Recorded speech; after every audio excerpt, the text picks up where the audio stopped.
In celebration of Hasbro's Wizards of the Coast's Magic the Gathering's Universes Beyond's Marvel's superhero set, Marvel Comics has actually decided to start releasing variant covers for some of their comics featuring oversized Magic the Gathering cards as the cover art.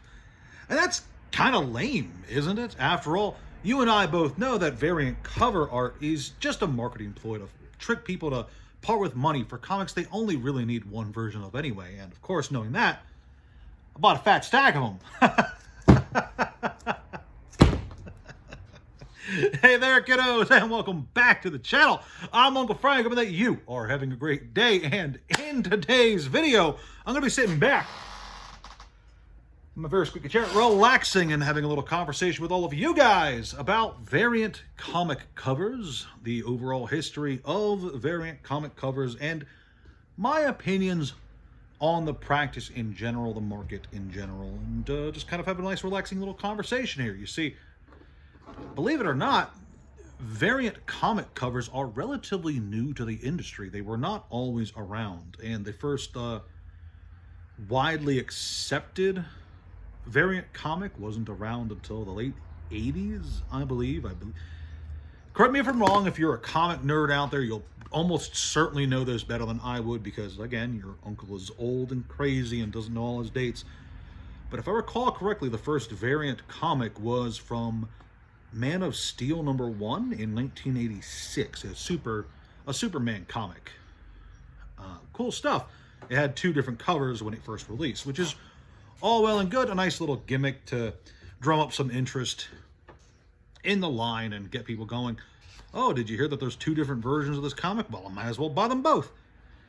Now, while that's all well and good, the actual flood of variant covers didn't really start until the 90s. You see, for those of you who are unaware, the 90s came with an absolute deluge of interest in comics, a big comic speculation bubble, so to say, where everyone looking back at a lot of the older comics from the older days, from decades ago, and seeing how a lot of them have appreciated in price on the secondary market, and them going, oh, well, if those older comics are skyrocketing in value so much, maybe these newer comics will as well, which led to a lot of DC and Marvel comics of the era, like X-Men, Spider-Man,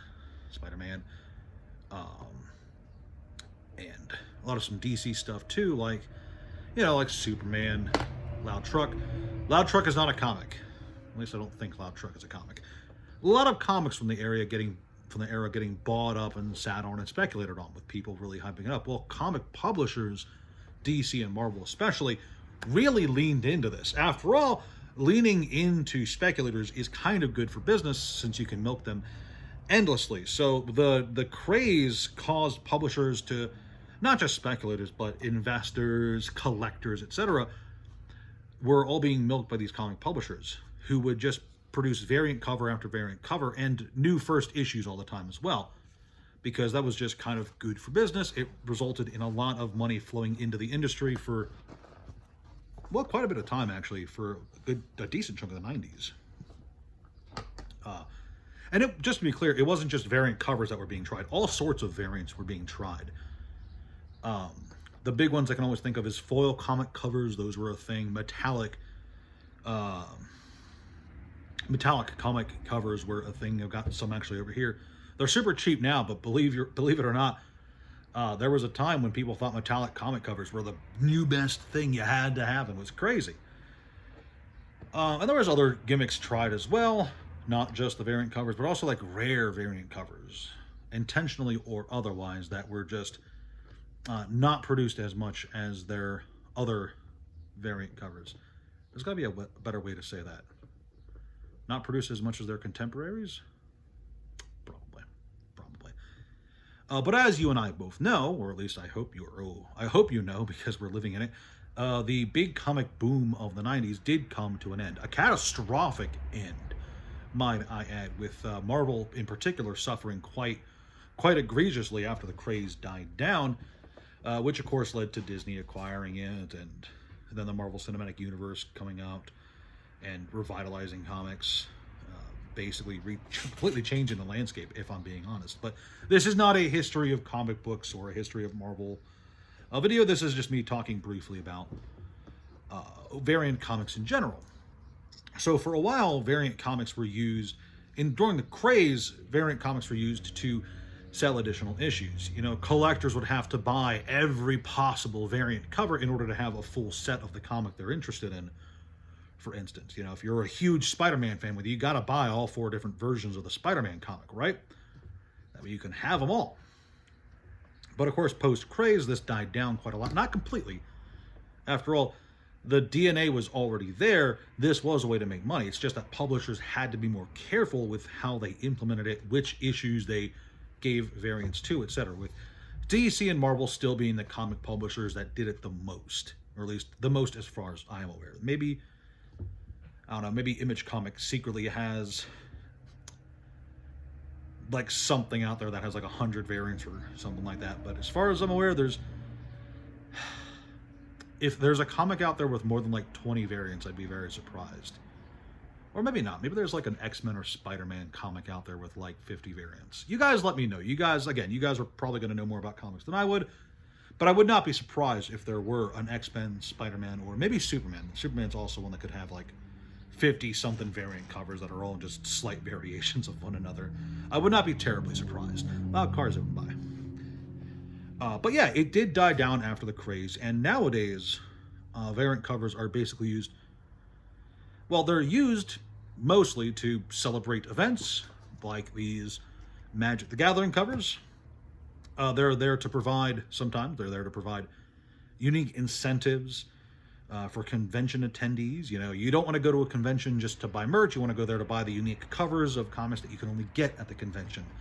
Some stores can only get variant covers by buying enough comics. That's a thing that happens. And of course, you know, milking completionists. The guys who still needed to buy 4 copies of Spider-Man back in the 90s, they still need to buy 4 copies of Spider-Man now to have it all. But as for my thoughts, my opinion on it overall, personally, I'm not a fan. Honestly, I firmly believe that there's no need to buy 6 different versions of a comic, especially when they take up so much room. Comics take up a lot of room. However, while I'm not a fan myself, I do see the appeal, I do see the interest, and I do understand why people do go absolutely hog wild nuts on collecting variants, especially since one did manage to stand me. Like, let me be very honest here. I'm not a fan of Magic the Gathering. I'm very much not a fan of Universe versus Beyond Magic the Gathering, I should say. Not a fan of the Spider-Man set. I like the Spider-Man set enough, but I'm not like a huge sucker for it. And I don't like Marvel Comics. I really don't like Marvel Comics. I can't stress that enough. I do not like Marvel Comics. But I'm a sucker for stupid gimmicks like this, because these are just oversized Magic the Gathering cards that you can pay like $4 for and have an oversized commander. And I don't know about you, but that appeals to me like crazy. So yeah, I went out and grabbed these, and doing that made me realize, you know what? Yeah, there's something to it. If someone like me can be suckered into buying these oversized Magic cards with some pages inside of them, I can definitely understand why people would go out and buy the rare ones and spend the big money to get them graded and stored away and all that jazz. Because, you know, the comic industry is huge. Okay, a lot of card vendors, especially in the post-Pokemon craze, we are still in a Pokemon boom right now. A lot of trading card vendors, trading card sellers like to think that cards are the big market right now. And it's definitely true that cards are a huge market, but there is a lot of money in the world of comic books. Okay, comic books and video games are still huge markets. And being aware of, well, little market gimmicks like this, little market trends like this is, well, I would say it's more useful to know about it than not. So that's all I got for you kiddos today. I hope you enjoyed the video. Please like, share, subscribe, and all that jazz. Leave a comment down below. Do you overall agree with my thoughts, disagree with my thoughts, know of a comic that secretly has 3,000 variant covers? If so, let me know. And that's all I got for realsies this time. Check out the Discord, Patreon, TCG Player Store. Ciao. Boop.